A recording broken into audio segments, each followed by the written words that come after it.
Welcome, everyone, to tonight's constitutional conversation with our two guests, Jonathan Gould and David Pozen.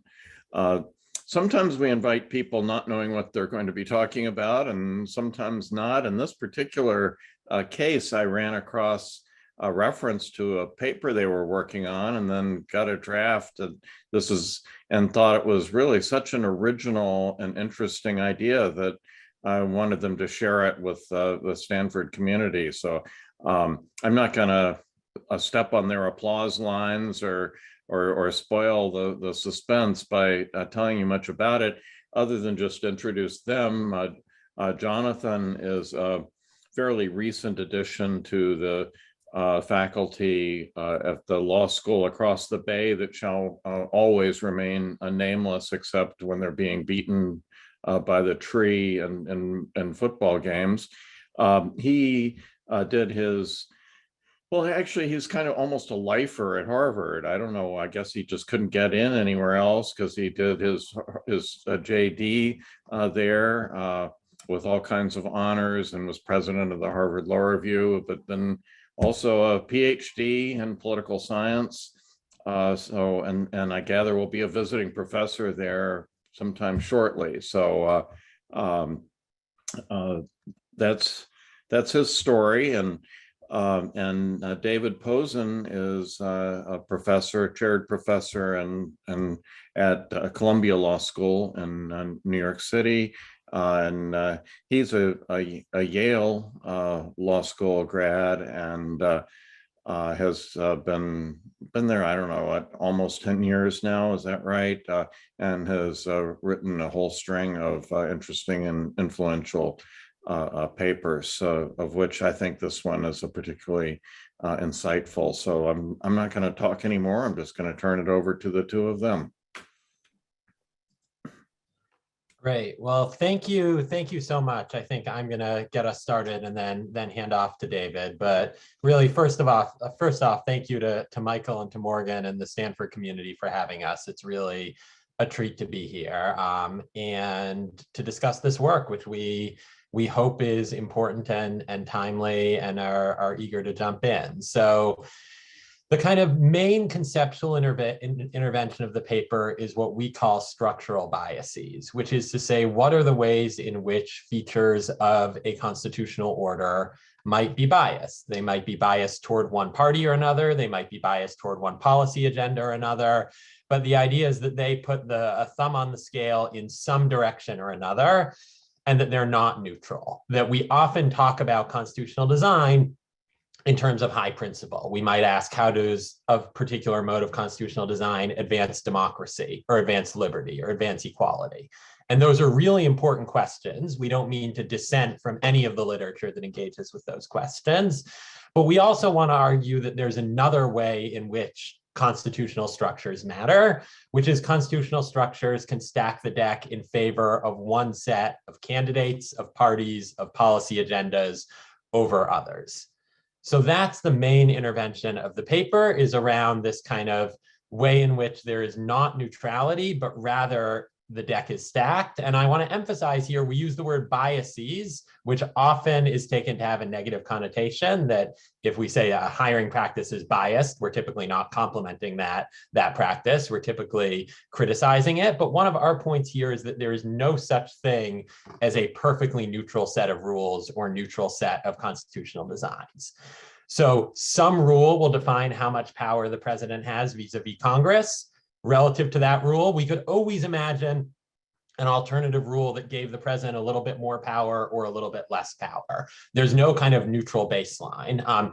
In some instances, there might be kind of a normatively desirable neutral baseline. People might think, well, one person, one vote, or simple majoritarianism provides a kind of normatively desirable baseline. And that's contestable, and we can talk about kind of normative baselines. But in terms of partisan advantage or candidate advantage or policy thumb on the scale, there is no normative baseline that any set of constitutional designs we come up with are going to necessarily privilege some outcomes over others. And for any set of designs, we can always think of an alternative design that will point in different directions, that will lift up different interests or constituencies relative to the one that has been instituted. Let me say one more word about scope, and then David's going to talk through a number of examples. But by constitutional here, we mean certainly the Big C Constitution. Our focus is mostly on structures rather than rights. So certainly separation of powers and federalism falls kind of squarely within the ambit of this project.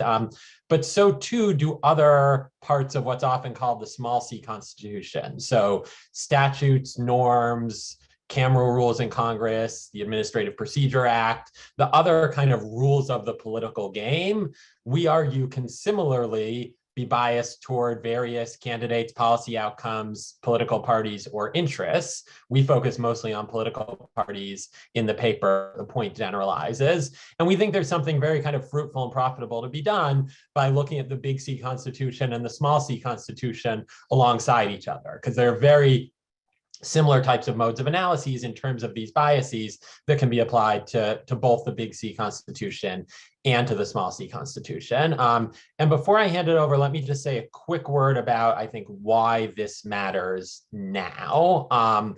I think this matters now because the country and the parties are A, so polarized, which is not a new point, and B, so closely divided that we see rotation in the presidency with great frequency, we see rotation in control of Congress with great frequency, that we have the parties competing roughly at parity, which means they are going to be especially attuned to the ways in which institutional structures might make things 5%, 10% easier or harder for them. That these structural biases matter a lot less when Lyndon Johnson or Ronald Reagan are winning 49 states. That when we don't have that kind of parity, the biases, they still exist, but their stakes might be lower. But when we have two highly differentiated, highly polarized parties competing in kind of fiercely divided, close terms, every presidential election is a fairly close election. Congress very typically has a majority party with 50, 51, 52 senators from the majority, then these biases, we argue, are going to be kind of especially heightened and especially important. So that I've intentionally kind of kept it at 30,000 feet, and we'll hand off to David to talk through some specifics and then some implications of the project. Thanks so much, John, and thanks, Michael and Morgan, for having us. I just wish I could be there in person. It's 17 degrees outside of the window here. I imagine it's balmier there. I take it that I should be brief so we can focus on Q&A. I'm just going to follow up on John's opening remarks by running through what some of the structural biases we discuss look like across different parts of the constitutional order.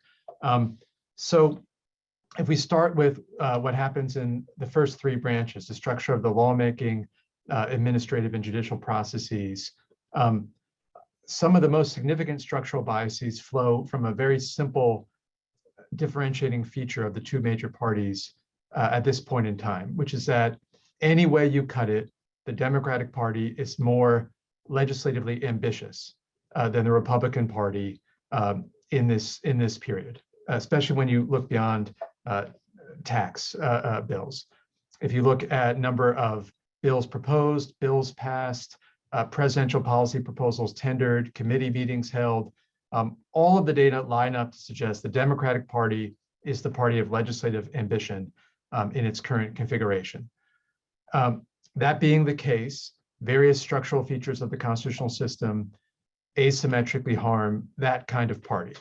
In the legislative, the lawmaking process, it's the many institutional veto points that make it hard to get legislation through that have that structural bias against Democrats today. Those include, of course, bicameralism and presentment, the filibuster in the Senate, and a raft of small c constitutional committee rules in both houses.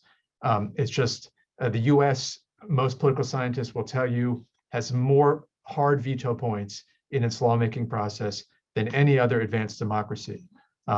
That it amounts to a massive structural bias against the more ambitious legislative party. There are also smaller bore features of the lawmaking system that are currently asymmetrically harming Democrats, like transparency and anti-earmarking requirements that make it harder to negotiate and get bills done. The similar story at the administrative level. The Michigan Law School professor Nicholas Bagley has a great article about the hyper proceduralism, as he calls it, of US administrative law, both compared to prior periods in our history and to other countries. The many procedural requirements from notice and comment to OIRA review that make it hard to get regulating done or rulemaking done at the agency level for similar reasons asymmetrically harm Democrats.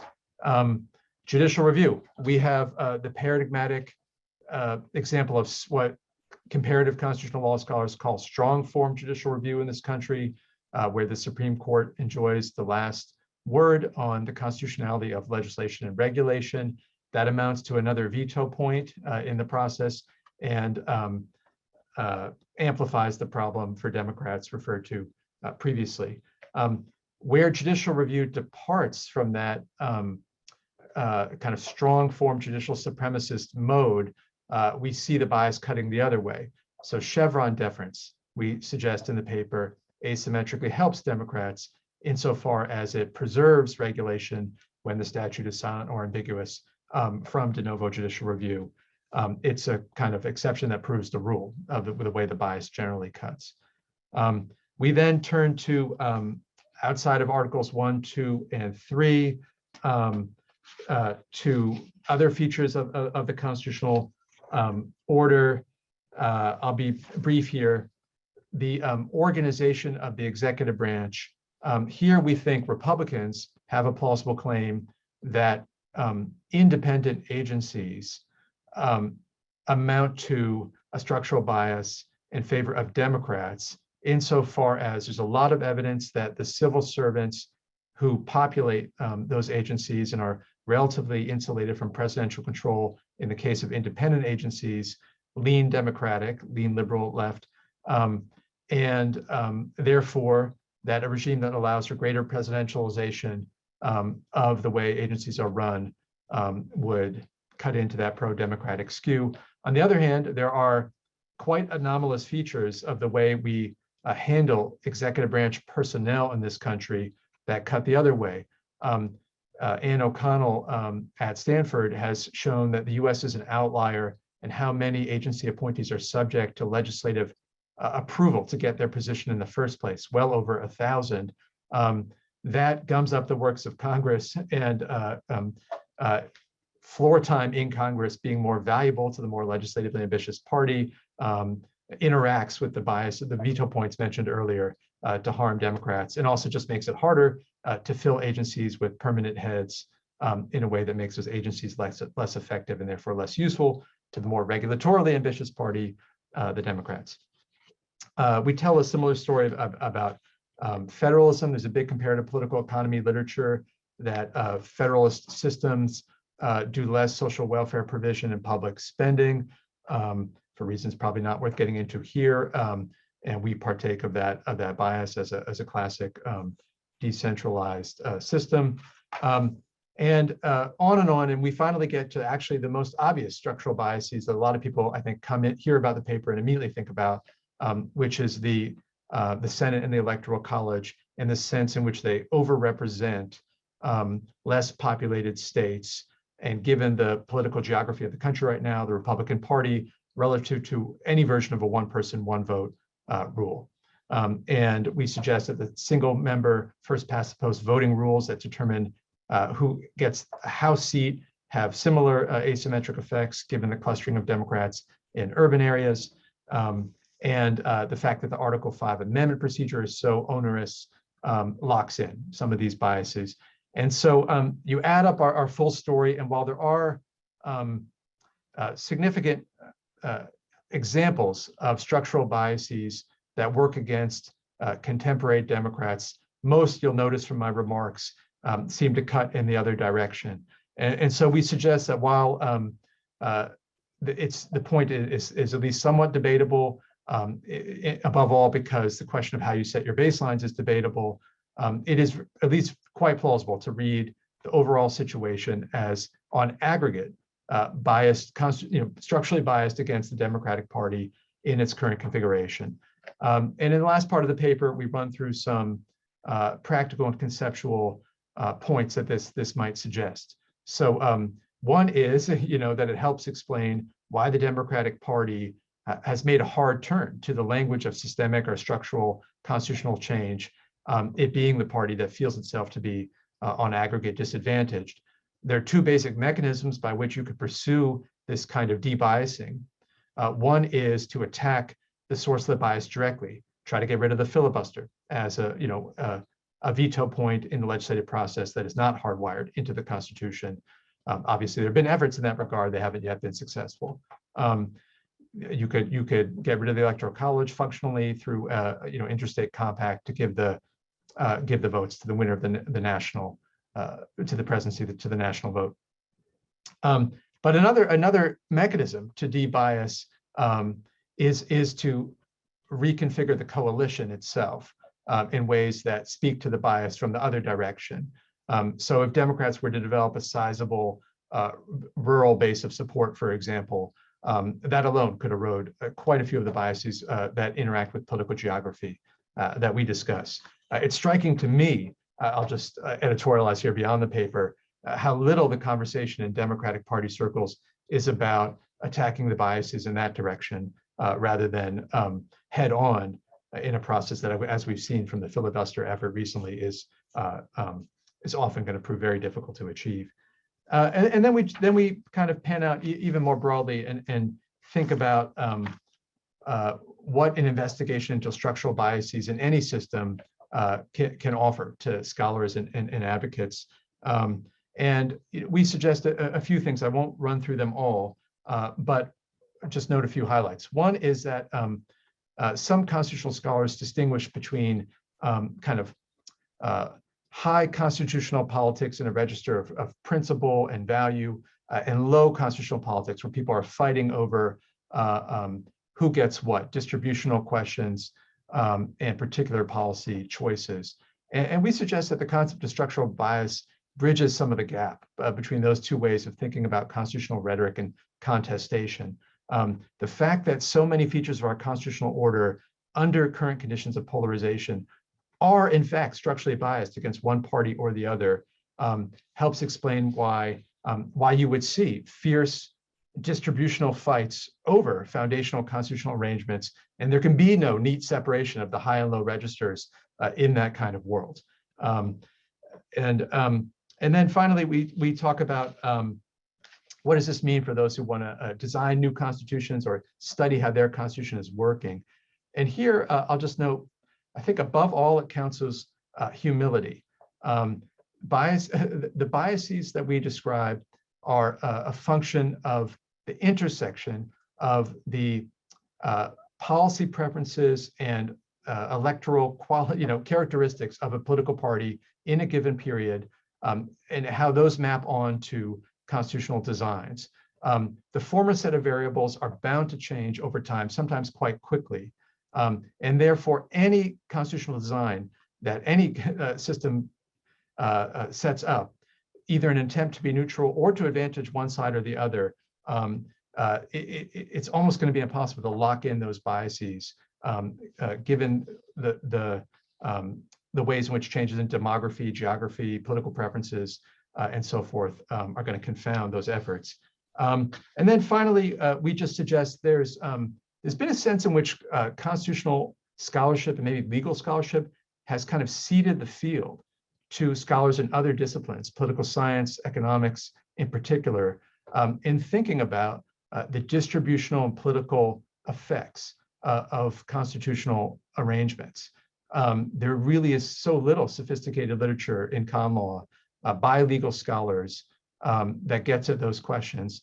And we suggest that you don't need to run regressions and do the things that legal scholars aren't particularly well trained to do for the most part, to identify and analyze some of these biases. Lawyerly reasoning can get you a lot of the way, and it's been to the detriment of legal scholarship that there hasn't been more focused study of structural biases because they help explain to such a degree the stakes and the drivers of our constitutional fights that are raging all around us outside of the courts. I think with that, I probably went on too long. I apologize if so, but wanted to frame it enough that we could field questions and have a good discussion. Great, thank you so much for that pithy explanation of the excellent paper. I just want to re-invite everyone in the audience to share questions via the chat function whenever you have them. I'll be happy to field them and put them to our speakers throughout our time together. Fortunately, I have a couple of questions that folks sent to me via email earlier today, so I'll start with those. One question is about the democratic character of the bureaucracy, the permanent bureaucracy in Washington, D.C. that you mentioned. And this person is curious if this is a product of a structural bias or if it's just a coincidence.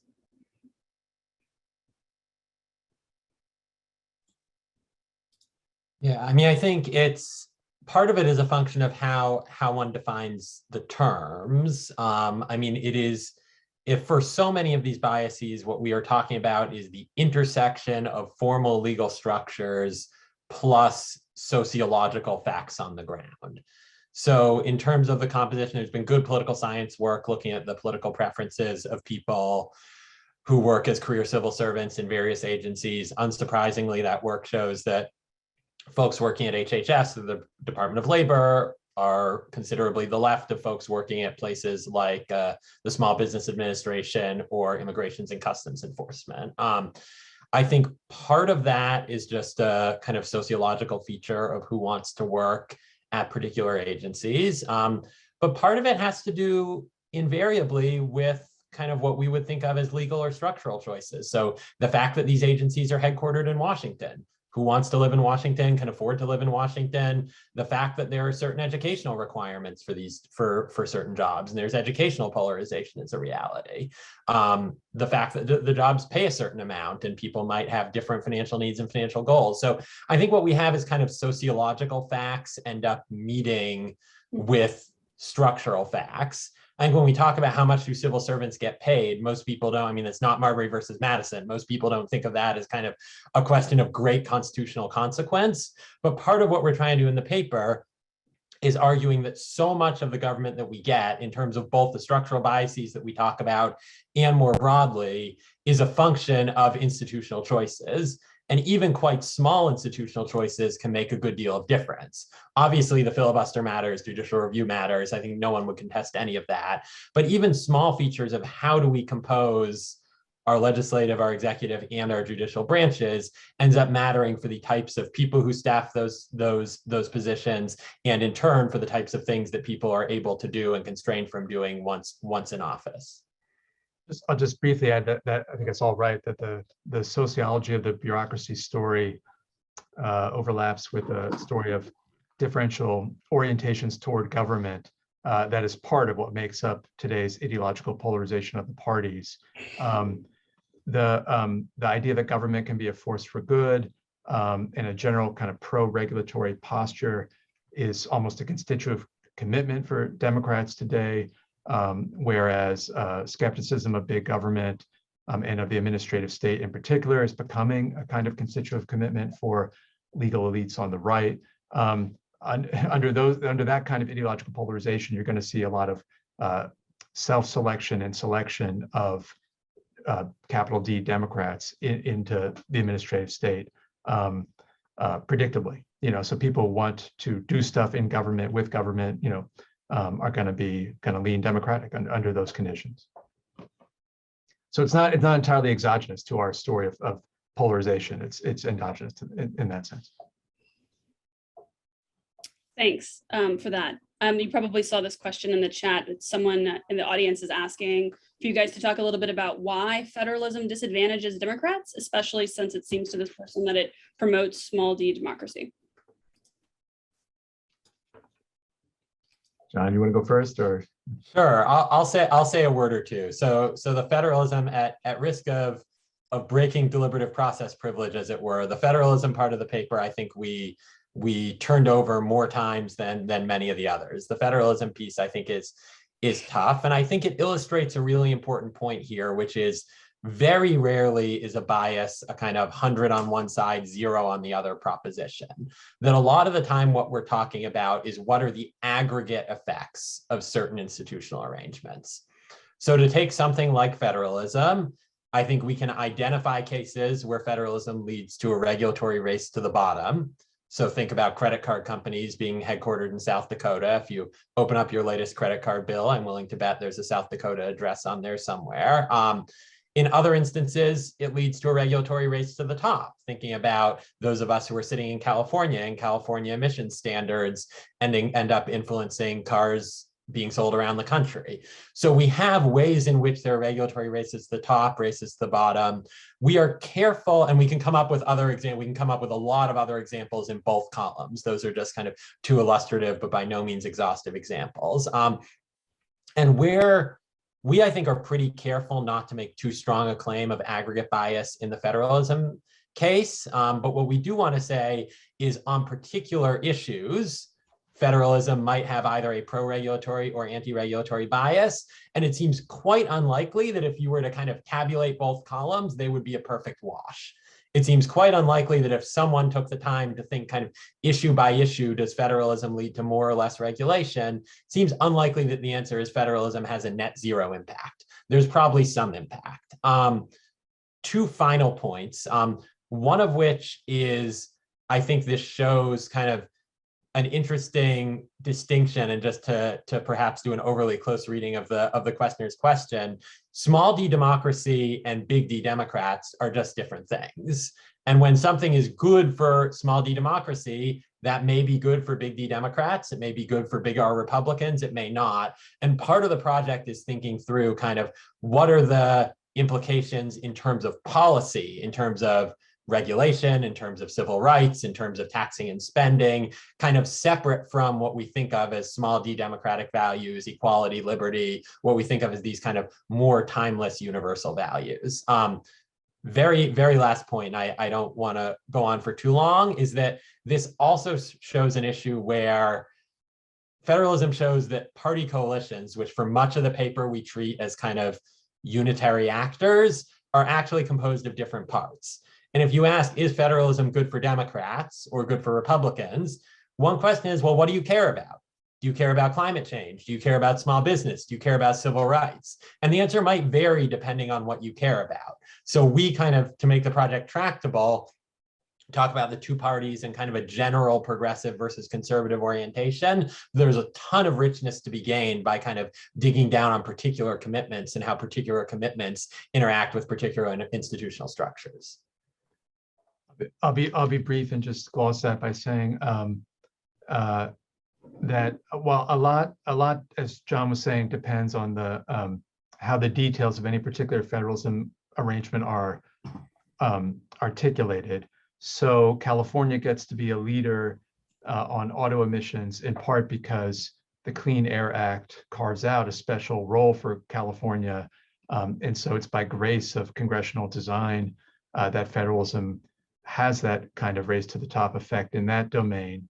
And there are other examples of federalism catalyzing kind of progressive races to the top, but they're hard to find and on aggregate seem swamped by the much more obvious race to the bottom potential of a federalism system.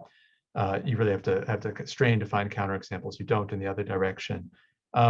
We also talk about other smaller, more doctrinal moves the Supreme Court has made in articulating the shape of our federalism that have had deregulatory or anti-democratic party dimensions, like the equal sovereignty principle articulated to strike down Section 2 of the Voting Rights Act in Shelby County.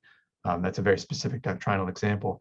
But just to pan out at the end here, I really, although I find a lot that's rich and interesting in the progressive federalism literature, I do worry, as we say in the paper, this is a case of missing the forest for the trees. Comparative political economists and scientists would tell you there's clear evidence across countries and time that federalist systems at least correlate with, and most people tell the causal story, contribute to smaller welfare states and lower public spending. Why is that?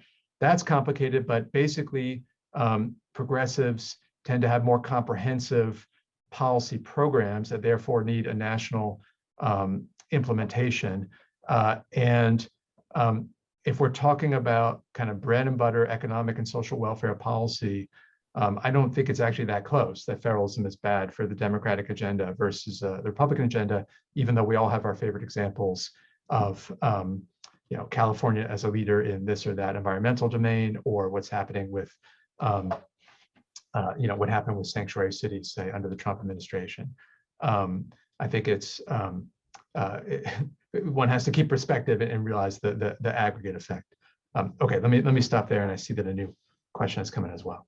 Yeah, we've just gotten 2 new questions, so I'll just take them in order. One of the audience members says, my Republican friends are fond of pointing out that we have a republic, not a democracy. So hand-wringing about threats to American democracy do not trouble them. What common ground is there between, as this person puts it, defenders of democracy and Republicans who spurn it? I think, another way to think about this question is there common ground? Is there a reason to appeal to Republicans or folks who might be disadvantaged by the changes that you were sort of suggesting in your paper? What good reason do they have to want to basically kneecap themselves? John, well, I'll say them quick. I'm not sure that our paper speaks directly to this important question, because we're talking about effects on the Democratic Party much more than on democratic values in a partisan sense. So we actually try to kind of, I have strong views myself, I'm sure John does too, but we try in the paper to remain agnostic on how to think about the small d democratic significance of a lot of what we're discussing. And what we're really offering is a tool to think about which social groups in the polity are helped or harmed by various arrangements. And we run that analysis through the 2 major parties. I happen to think that the goals of the Democratic Party, this is my own partisan stance, tend to align with what would be best for American democracy at this particular time in our history. And so kind of accept the premise of the question. I'll just say, I don't think our analysis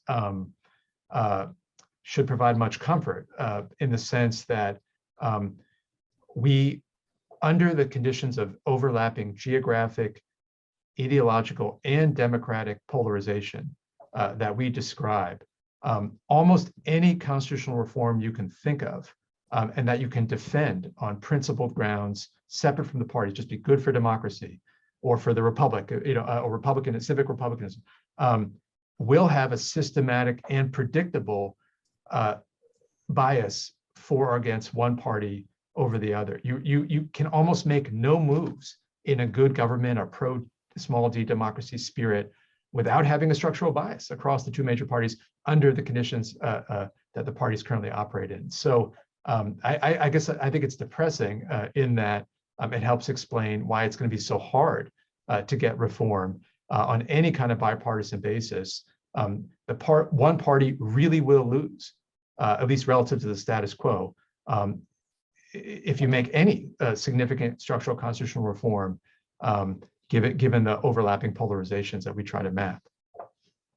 Yeah, I agree with all of that, perhaps unsurprisingly. And I would just very, very quickly note that one insight of our paper is that people will often invoke high principle, democracy, liberty, equality, when the actual motive seems to be winning elections and enacting preferred policies. So there's a literature that we depart from, but I think is absolutely right on this point, showing that the parties have flip-flopped in their views on judicial review, on the filibuster, on federalism.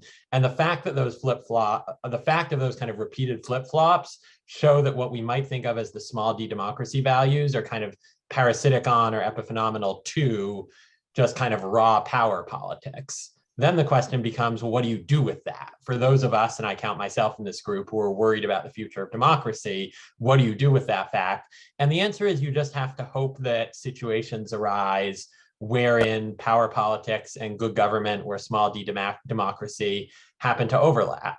So let me give one example. I think it would be good from a small d democratic standpoint in terms of kind of the equality of our fellow citizens if there were not an electoral college.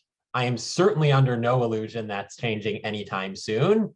That said, you could imagine a scenario where Texas goes blue, Democrats win the White House several times with a national popular vote minority, but enough electoral votes coming out of Texas and California, and then Republicans turn against the Electoral College. And there might be a moment in the shift of those coalitions where there's an opening. Not saying it would happen, of course, but just saying that I think kind of those sorts of political frictions and moments of transition are when there are possibilities of constitutional change that might advance small d democratic values. But I think if we are going to see advancement in small d democratic values, it's going to happen because one or both parties or key elements within the parties see it as advantageous to them to do so.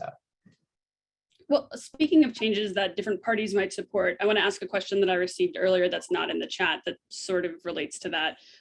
Someone asked, and seems to think that a clear structural bias that favors Republicans is the single district, first past the post system of election for the House of Representatives. And given the tendency of Democrats to typically clump in urban areas and a few other places, under the Constitution, states could adopt statewide elections. And given these circumstances, why haven't Democrats pushed for this? I think partly because it's a subtle point. I think partly because the kind of language among democracy advocates focuses on, well, the Senate and Electoral College are bad because they depart from one person, one vote, and the House has problems because of gerrymandering. And I think that's often where the discourse, especially on the left, kind of begins and ends. I think the point about how even comporting with one person, one vote, and even not gerrymandering, there is an advantage for Republicans based on natural geographic dispersion is actually a pretty subtle point. I'll give a shout out to to a Stanford faculty member, Jonathan Rodden, who wrote a really fantastic book on this called Why Cities Lose, that does comparative political science work, looking at the US and several other Western democracies, showing that because of a combination of railroads and unions and a number of other kind of deep historical forces, cities and more rural areas look differently, and showing that there's actually kind of relative to a straight up party list system, even ungerrymandered districts have kind of a thumb on the scale of several percentage points in favor of non-urban areas. That's just a much tougher point to make. It's not as good a soundbite as why do Wyoming and California get the same number of senators? But I do think, I am not a political strategist, and for good reason, but if I were one, I would advocate folks on the left to push back on that. We've seen experiments here and there, but not kind of large scale mobilization. I think there's a little bit of growing momentum though. In Jack Balkin, a prominent liberal constitutional scholar, in a recent book, proposed that this reform be prioritized. There are bills in Congress right now that would do it. So it's and that maybe speaks to a more general point, which is John and I suggest in the paper that there's often a lag between a structural bias taking hold, having asymmetric effects, harming a party over multiple election cycles, and then the party itself and kind of associated commentators starting to attack the institution that's causing the bias. So I think we're seeing something of the life cycle of a structural bias play out, and the fact that Democrats are now realizing that how first past the post single member district arrangements in the House harm them. I'll just note this is a little bit of a digression, but one really fun thing John and I learned about in the process of researching the paper is we talk a little bit about the debate over ranked choice voting as another way to break out of the current way we handle House elections. And one claim made by proponents of ranked choice voting is that it avoids spoilers. The problem where Ralph Nader or someone comes in and screws up the binary paradigm that our elections are conducted in.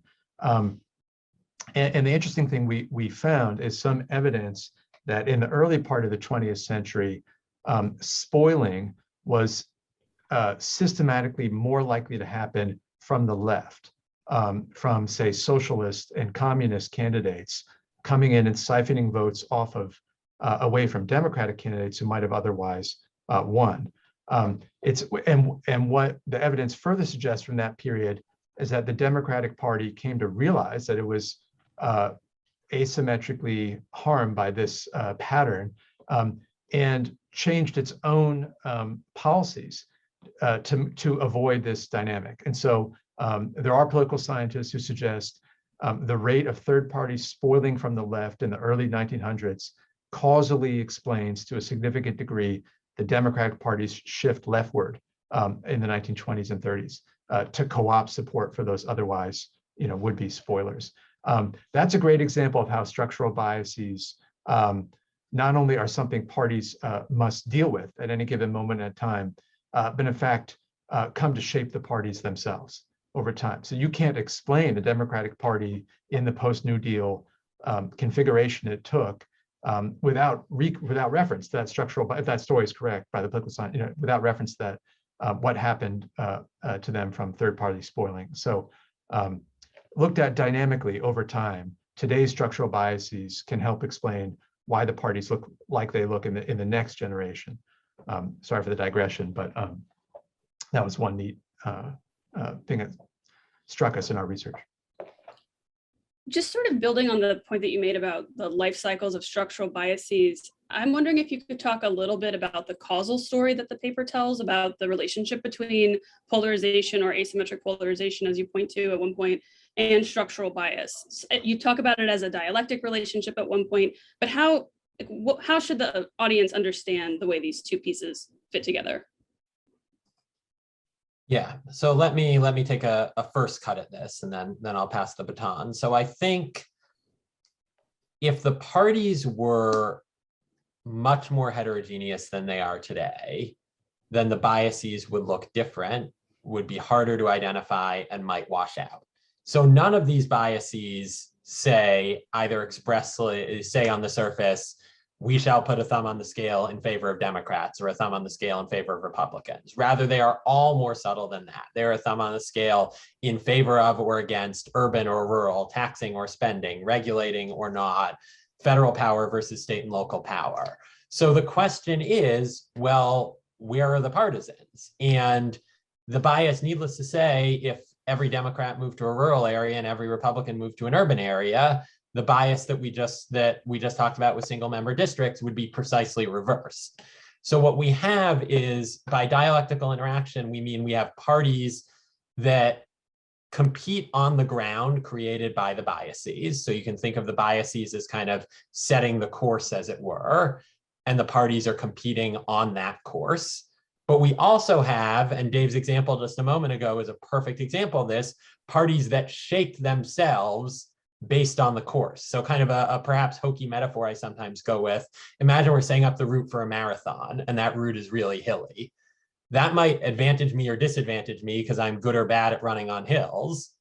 But for next year's race, maybe I do extra training in the hills. Maybe I try to get better on that score. I'm a different kind of runner than I would have been otherwise. I think we're seeing that exact thing here, that many of these biases come out of very old structures, either old structures from the late 18th century or from kind of many decades, if not over a century ago. I mean, the story of how the modern filibuster came to be is kind of an accidental story almost. So some of these biases, we can't say were kind of expressly designed, given that when the relevant institutional features arose, the parties as they exist today didn't exist. The parties looked very different.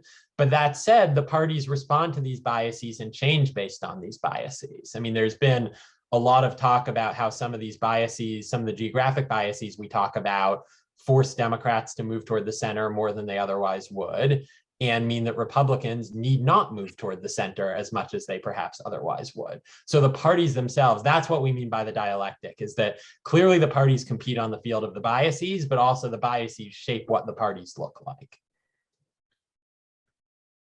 Yeah, I won't say much more, but that makes it all the more, just to return to a point I alluded to earlier, I am therefore struck by how little the Democratic Party in particular has responded strategically to the map of biases we lay out. Take the filibuster. That's relatively easy to perform, of course, with a straight majority vote in the Senate. You don't need a constitutional amendment. You don't need the Supreme Court to reinterpret some constitutional provision. We noted that the filibuster asymmetrically disadvantages legislatively ambitious parties just by raising the vote threshold. It's actually even worse than that. The major carve out from the filibuster that exists is through the budget reconciliation procedure. John's an expert in this. That is especially useful for a party whose main legislative priority is tax cuts, because that can actually evade the filibuster. So it's kind of doubly terrible for Democrats that the filibuster looks the way it does. This has been obvious, for a while now. Obviously, we could tell a very specific story about specific senators like Manchin or Sinema, but it astounds me that the Democratic Party more broadly hasn't been rallying around filibuster reform for longer and more forcefully than it has. So, which is just to say, maybe the Democratic Party hasn't been thinking dialectically enough, too focused on blaming the Constitution for its outmoded, unfortunate design features, and not sufficiently interested in what it can do to rearrange itself and sub-constitutional rules to level the playing field. Sort of related, a question I received via email earlier asks, this person says, I'm a little unclear about whether the paper really treats structural biases as normatively neutral. You say that, but then you seem to advocate for debiasing measures. Which is it? I don't know that we advocate. I mean, it is, our subject position is as, kind of liberal Democrats. So that may infuse perhaps some of the discussion at the end, or unconsciously any other number of other parts of the discussion. But we really just try to adopt the standpoint of, for those who feel they are cumulatively harmed by the landscape of structural biases in the system, what are the pathways they could pursue to reform?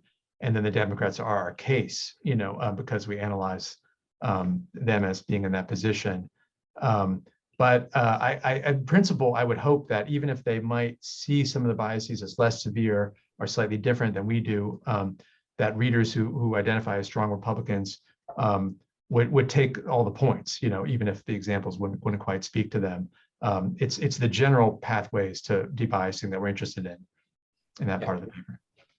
Yeah, and the one point sorry, just very briefly, the one point I would add on that is I actually think Republicans have done a masterful job at this, that on every point in the paper that we note is a plausible structural bias in favor of the left, there has been very conservative mobilization against it. So you think about how conservatives talk about Chevron, how many conservatives talk about Chevron and about non-delegation and about the deep state. I mean, I think there is probably for sociological reasons that I have speculations about, but no special expertise in. I think conservatives have been awake to these dynamics, these biases, much longer than Democrats have. I think it is a feature of our highly partisan era that at this point everyone is awake to them. I think when you have two parties with relatively stable coalitions competing in close competition, everyone kind of wakes up to these. But I think if you look over the past 20 years, conservatives have been more attuned than liberals, I think, to the left's detriment.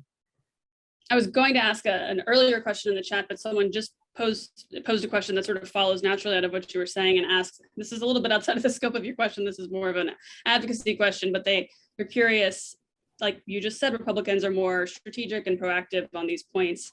And they're wondering if they were looking to encourage Democrats, what would they do? To the extent that you would weigh in on that question. I'll just briefly say I don't think I have much wisdom here, but I do think so much follows from the very simple observation, which does not seem to be part of the general political discourse, that the Democrats, again, are the party of legislative ambition. If that's right, and all evidence suggests it's right, and if it's embraced as a defining feature of what it is to be a Democrat today, in contradistinction to being a Republican, and so there's no Clintonian triangulation and ambivalence about that reality, but a full-throated embrace that Democrats are the party of legislative ambition.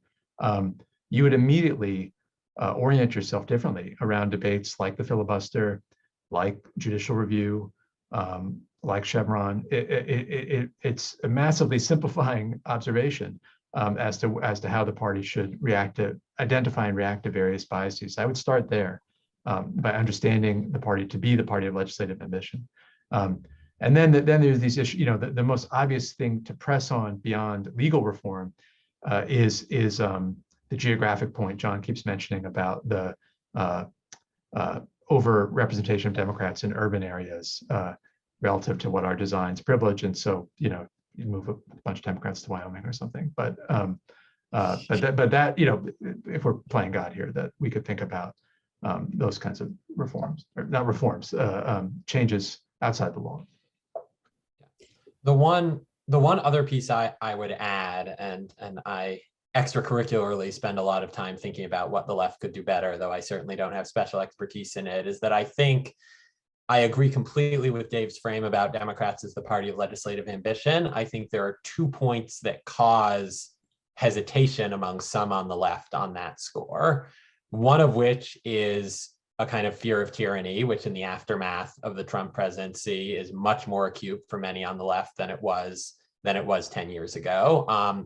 And the other is this sense that kind of ambition and majoritarianism might not be good for minorities, in particular demographic minorities. I think the history on that is complicated. I think both Congress and the court have quite mixed records in terms of treatment of demographic minorities. But if the question is, why are Democrats not going all in on ambition, majoritarianism, stripping away restraints to legislative and regulatory action, I think those are 2 answers, kind of fear of tyranny and fear of oppression of minorities. And I think that's kind of in terms of thinking through what does this mean for the progressive coalition? How should progressive think about constitutional structures? I think to a first approximation, ambition is the answer, but to kind of a second approximation, some of these internal tensions and internal potentially conflicting commitments are really important. So back to a couple of questions that are more squarely within the structural bias argument of your paper. One audience member asks if you think that the seniority system in Congress has any bias one way or the other. John, you should feel that, having studied it closely. Yeah, I mean, it is something, I think at the margin will lead to more liberal Democrats and more conservative Republicans. That if you ask who is going to be in a position to be a committee chair, and if the answer is someone who's done 20, 25 years in the House or the Senate, that means someone who's won re-election a dozen times in the House and 3 or 4 times in the Senate, which means someone who has survived some waves that probably cut against their party, which probably means a Massachusetts Democrat or a Texas Republican, much more likely than it will be a Wisconsin member from either party. So I think this is not something I have empirical evidence for. It's something I've kind of thought through. This again goes back to the point about we have kind of lawyerly instincts rather than regressions on this point. But I do think there is a plausible hypothesis that the seniority system contributes to a certain type of polarization. That I'd be curious to see if there are any political scientists on here would be excited to talk about what it would look like to test that hypothesis. So that's the hypothesis. Then the question becomes, okay, if it pulls Democrats to the left and Republicans to the right, does that have a bias as between the parties, or does that just shape the kind of identity within each party? I think its main effect is shaping identities within each party. It might have a dynamic between the parties that, because of some of the electoral biases we talk about, on the aggregate, a Republican Party that drifts rightward is probably going to be more able to keep its majority than a Democratic Party that drifts leftward. But that's kind of a very impressionistic thought. Another question from the audience is, are there any structural biases with respect to Article 2, Section 3, with regard to the sustained push for a more unitary executive that this audience member sees happening? I could just say there, yeah, this is something we treat pretty explicitly in the paper, and it's previewed a little bit in prior comments, but insofar as the civil service predictably leans left, it is likely the case, and enjoys, various protections from political control. The attempt to push the unitary executive theory and increase presidential control over the relevant agencies it could be seen as an attempt to de-bias a current arrangement which is favorable to Democrats, for that very reason. So I think the rise of the unitary executive theory as a political program, separate from its internal constitutional and historical logic, actually fits quite neatly with our story of structural bias, and as John was saying, kind of smart Republican or conservative thinking to try to counteract those biases. Another question that I got through email is, how important are primaries to political polarization?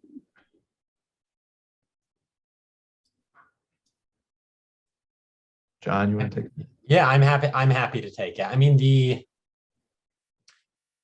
fact that there are primaries, I mean, the first question, I guess, is compared to what? That to the extent to which we have party competition, either you have primaries choosing nominees, or you have smoke-filled rooms, or you have, as in a parliamentary system, kind of party leaders creating a list, or in theory, you could have something like Louisiana's jungle primary, where Democrats and Republicans are in a race together, which can create its own biases unless there's ranked choice voting. So it ends up getting very, very complicated. There is modest evidence that closed primaries as opposed to open primaries lead to more extreme candidates. Closed versus open primaries being the question of can independents vote in a primary election, and different states have different rules on that. So there's modest evidence there, but the dynamics, I mean, I think for those who are lamenting polarization and wondering could reforms to primary elections undo polarization, the answer is I think the effect would be relatively modest. In some instances, I would note that primaries have given very extreme nominees who have then lost in the general election, leading to more moderate members of Congress. So I think the kind of the effects are very tough to pin down with precision. And again, this gets back to the question of baselines, which we treat at the very beginning of the paper. If you ask what are the effects of primaries, as with any of these, the question has to be compared to what? A lot of this goes beyond the scope of our paper, but just there is, so I'm not sure it's best thought about as a structural bias in our sense, but there is a lot of writing on how, given the combination of the political geography of the country and the clustering of partisans in certain areas, and gerrymandering in the House, the only realistic threat that many House members face for their next reelection is in the primary. And that is a contributor likely to polarization in general, and probably to asymmetric polarization, with the right, Republicans moving further right than Democrats to the left. But that, and insofar as that creates that polarization, it then exacerbates all the structural biases we talk about. But I'm not sure that primaries themselves, qualify as a structural bias for all the reasons John just described. Well, I see we have 1 minute left with our time together. Do you guys have any closing thoughts that you'd like to offer? I'll say one quick thing, which is just that the paper largely accepts and the conversation has largely accepted the two-party, duopoly as the organizing principle of our politics, which makes all of these biases so much more likely to arise and so acute when they're when you're trading off two parties with, at this point in our history, very highly differentiated agendas. A truly game-changing reform, beyond the filibuster here, electoral college there, would be, of course, to break up the two-party system and think about what constitutional governance would look like with more than two parties. That would immediately confound any simple analysis of structural bias and create cross-cutting effects as far on the liberal conservative axis for almost anything you would do that would have a partisan, clear partisan valence. maybe I'll end with just a plea to think more creatively about in that register, and there are political scientists like Lee Drutman now pushing us to think in these ways. If you're just depressed by the story of structural bias, either because you're a Democrat and you think you're overall disadvantaged, or just because of the kind of zero-sum character that it gives to our constitutional politics, really the only way I could see our way out of that, other than the parties once again ceasing to be so polarized, but it would be to go beyond two parties.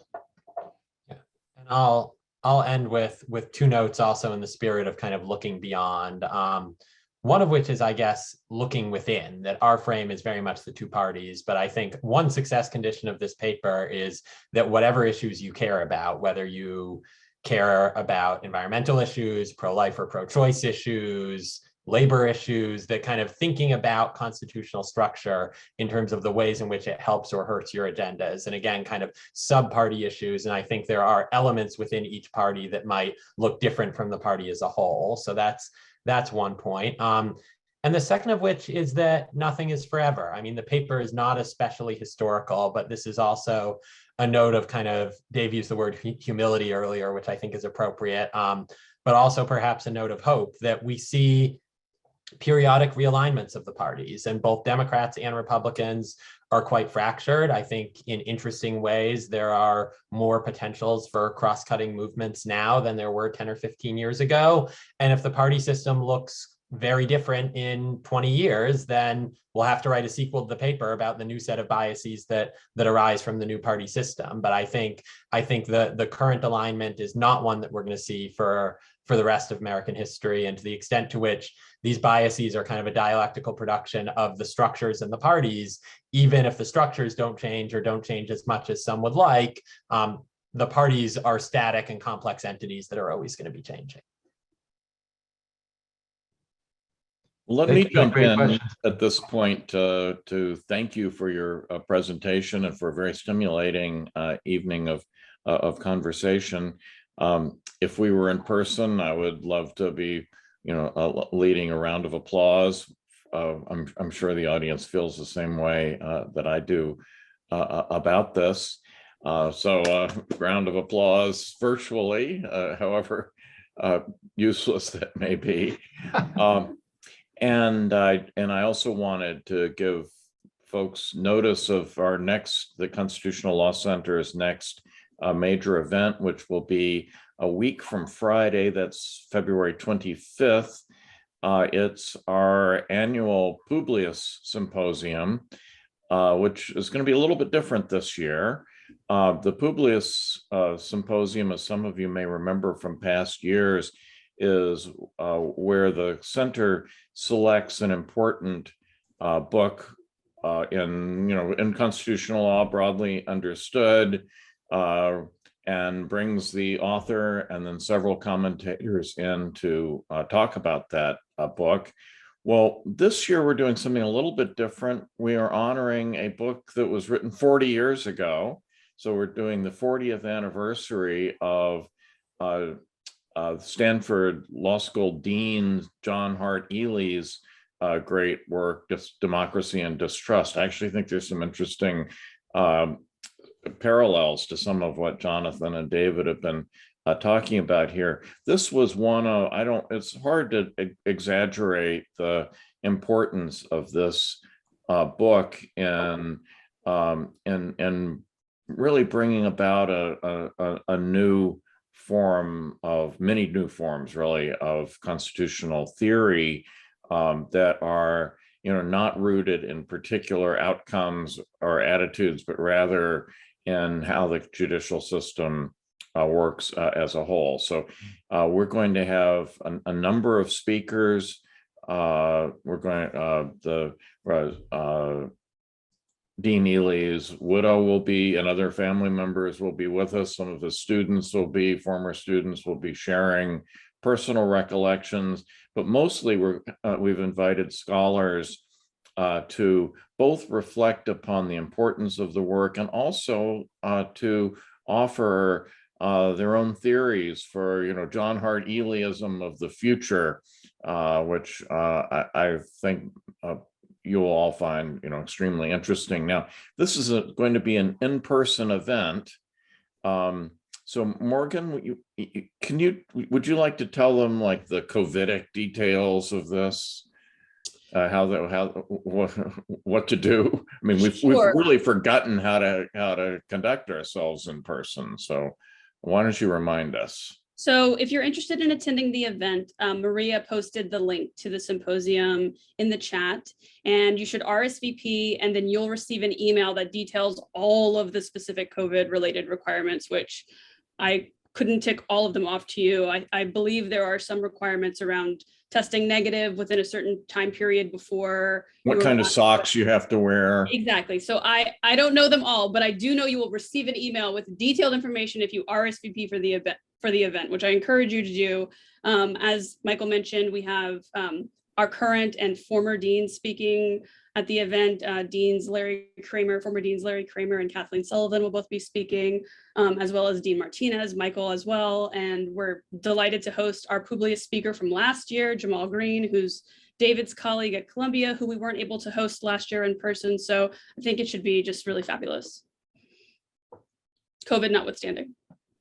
So look forward to seeing a number of you there. And just again, thank you, Jonathan. Thank you, David, for your presentation.